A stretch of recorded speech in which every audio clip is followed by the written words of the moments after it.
இந்த அல்லேலூயா ஸ்தோத்திரம் கர்த்தர்ன்ற வார்த்தைலாம் இப்போ நான் ரசிக்கிறேன். அப்போல்லாம் எனக்கு பிடிக்காது அதை கேட்க.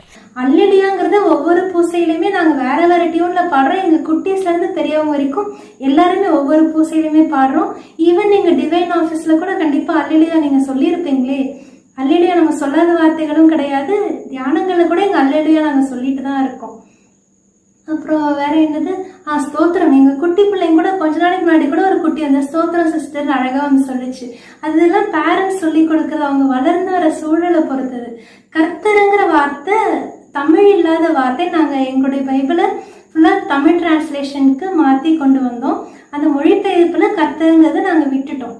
இன்னும் கூட கேரளா சர்ச்ல வந்து அதை சொல்லிட்டு தான் இருக்காங்க. ഞങ്ങളുടെ കർത്താവായ ഈശോ മിശിഹായെ ഞങ്ങൾ വിശ്വസിക്കുന്നു, கர்த்தாவே கனியனமே, கர்த்தாவே அனுகிரகிக்கணுமே. இன்னும் அதெல்லாம் அவங்க சொல்லிட்டே தான் இருக்காங்க.